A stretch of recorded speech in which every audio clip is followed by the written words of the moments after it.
Let me ask you a question. Is working like a slave just to live like a millionaire truly necessary? Because, for decades, we've all been sold this exact same narrative. It tells us we absolutely have to grind through the absolute best years of our lives, constantly deferring our dreams, literally just hoping to stockpile enough cash to finally enjoy our retirement one day. But what if that entirely accepted, totally common sense path is actually a trap? Well, welcome to This Explainer. Today, we're completely deconstructing Tim Ferriss's paradigm-shifting book, The 4-Hour Workweek. We are going to capture the absolute essentials of this book in under 8 minutes, looking at how this quiet, growing subculture of people are actively escaping the 9 to 5, separating their income from their time, and literally living their ultimate lifestyle right now. Okay, let's dive into this. To achieve unprecedented freedom, Ferris lays out this visual roadmap, a 4-step framework known as DEAL. That stands for definition, elimination, automation, and liberation. So, step 1 is definition, changing the rules. We have to shatter the fragile illusions of the deferred life plan before we can build any real freedom. Look at the sharp contrast here. On one hand, you have traditional deferrers. These are the people grinding just to be the boss, hoarding cash for some massive retirement payoff down the line. But on the other hand, you have what Ferris calls the new rich. The new rich don't actually want to work for themselves. They want others working for them. They leverage the currency of time and mobility today so they can experience the absolute best the world has to offer right now, all while doing the minimum necessary for maximum effect. Now, a huge part of redefining our goals involves our relationship with stress, because there's a total misconception out there that the new rich just want to eliminate all stress. Actually, scratch that, they don't. Instead, they actively seek out what's called eustress. That's the positive, healthful stress that builds your confidence and pushes you to grow. It's kind of like the physical stress of lifting weights to build muscle, right? But at the exact same time, they ruthlessly eliminate distress. That's the destructive, soul-crushing anxiety you get from abusive bosses or just meaningless busy work. Now, what's really interesting about this slide is the exact counterintuitive question Tim Ferriss posed to his high-tech entrepreneurship students at Princeton to force lateral thinking. He asked them, how do your decisions change if retirement literally isn't an option? Think about that. If you couldn't retire, how would you restructure your life right now? Would you really keep doing exactly what you're doing? And that leads to a pretty profound alternative. Why should you wait 40 years to sample your life reward? Instead of hoarding all your enjoyment for the very end of your life, the new rich distribute these mini retirements throughout their lives.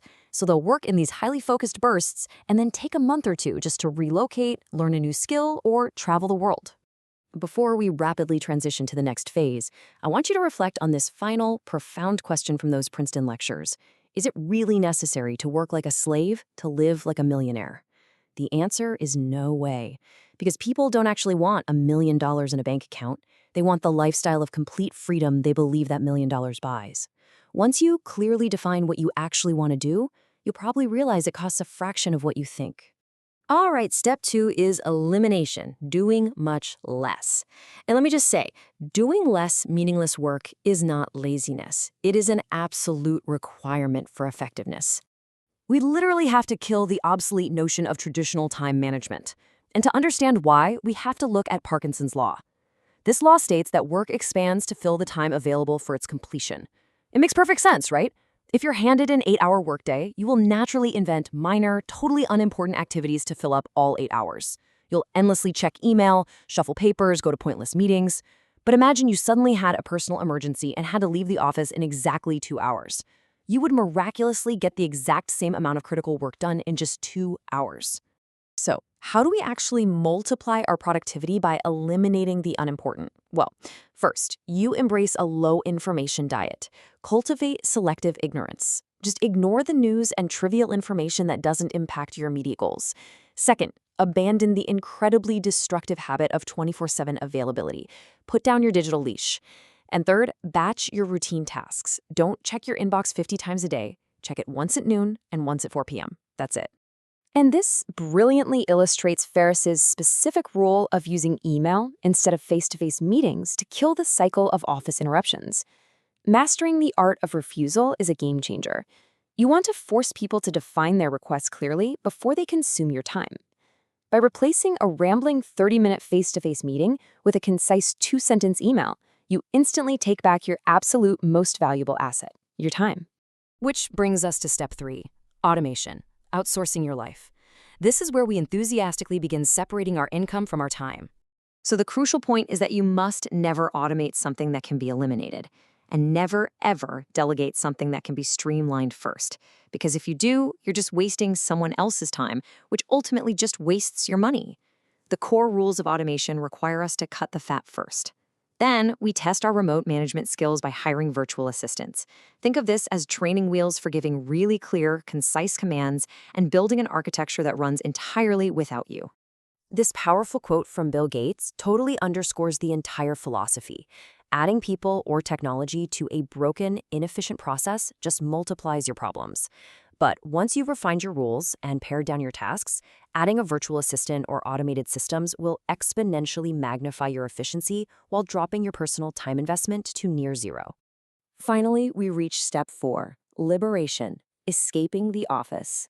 Unrestricted mobility is rapidly replacing established wealth as the true defining feature of the new rich. Let's move to and see how this builds a flawless escape plan if you currently have a boss. It's called the puppy dog close. You obviously don't just walk in and demand to work from home forever. First, you dramatically increase your productivity using the elimination tactics we just talked about.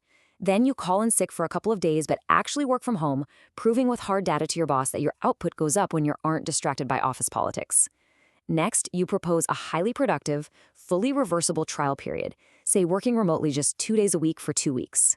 It's exactly like taking a puppy home from the pet store. Once your boss sees the obvious benefits, they won't make you bring it back. And when executed correctly, liberation looks exactly like this. An employee who successfully negotiated a remote work agreement and achieved 90% of their results in just a fraction of the time. And what did he do with the rest of his time? He literally went cross-country skiing and took road trips with his family 2 weeks out of every single month, all while continuing to deliver massive value to his company.